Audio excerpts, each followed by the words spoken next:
Everybody, this is Daniel with All About Food.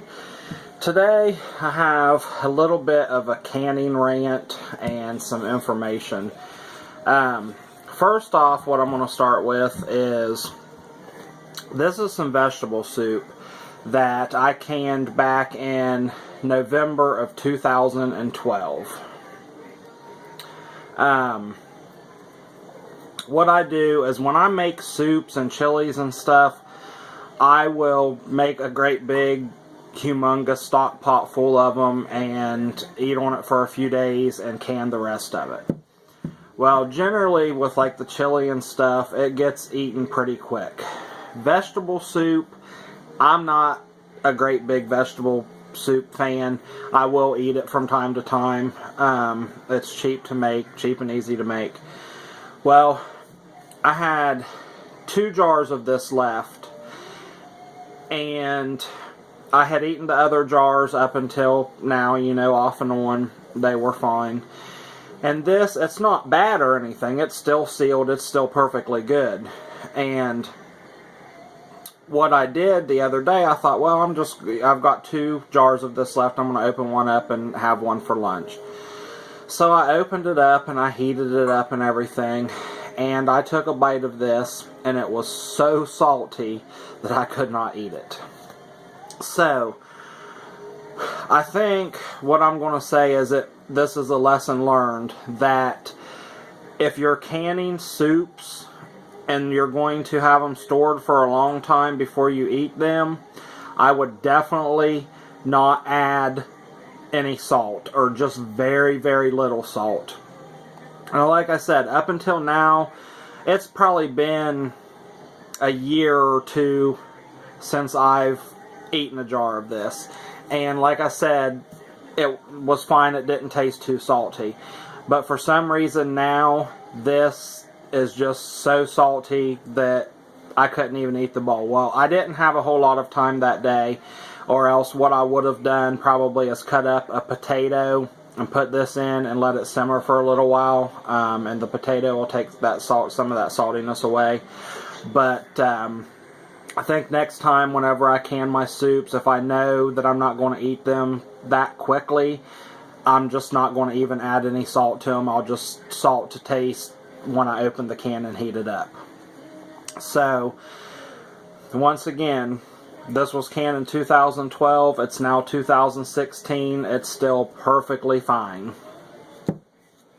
Now, second thing is I have tried to make pickles several times, and they never turn out. They're always soft. They're not crunchy at all. They just, especially dill pickles. Dill pickles, for some reason, when I make those using the dill pickle packet mixes, they taste horrible. I don't like the taste of those at all. Now, I like dill pickles that's made in the store, you know, that you buy from the store. But when I try to make them homemade, they just don't taste good.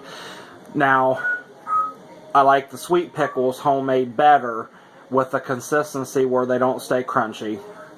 And I don't know if it's the type of cucumbers that I've used or what, because I've had other people's homemade pickles and they're crunchy just like they are when you buy them in the store.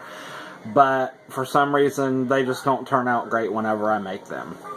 So, last month I had some zucchini and yellow squash, and I thought, well, I don't have, you know, I'm not going to use them before they go bad, so I thought, well, I'll try and make some zucchini and squash sweet pickles. And I thought, you know, it's only going to make a few jars of them. I'm probably not going to like them. They're not going to be that great. Well, I used the basic recipe for, you know, your vinegar and sugar and mixed in your water, and the sugar, vinegar, sugar, and water. And then I decided, well, I'm just going to throw some spices in here. Well, the thing about it is, I opened one of these, and so far, they are still crunchy, and they taste really good. So what my rant is about this is, I used the basic brine recipe for the sweet pickles, but I don't remember what spices and seasonings I put in here. So I'm really mad at myself because these taste so good, and I do not remember what seasonings I put in here to flavor them. I mean, it looks like there's some maybe mustard seed and coriander seed in here, and I want to say I put some turmeric in there, but I can't remember. So that's my rant for today. So I suggest if you do this and add spices to different things, try when you make your own recipes, write everything down.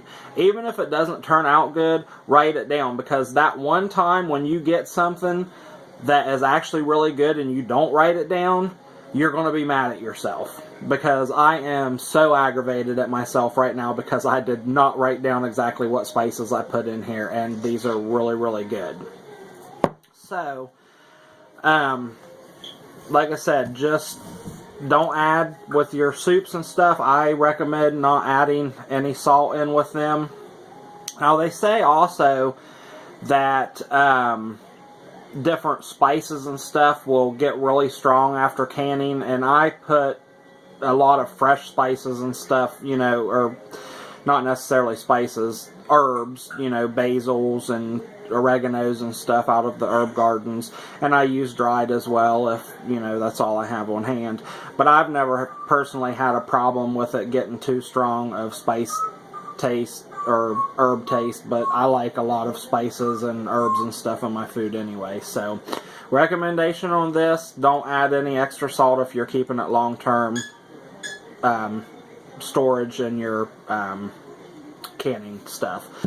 With this, write down your recipes, guys, because you never know when you're going to have something that turns out that you really like, and then you're going to be mad because you didn't write the recipe down. So from now on, every recipe I do on my own, I'm writing it down, so when I have something that I really, really like, I can go back to it and use it again. So that's all for today. I just wanted to rant about that because it aggravates me so much, and let you know about the canned soups. Hope everyone has a great day. Stay tuned. I've got a couple more videos coming up really soon on fermented pickled watermelon rind, and I think I'm going to try out some dehydrated watermelon and see how it turns out. So stay tuned. We got some more videos coming up. Everyone have a great day.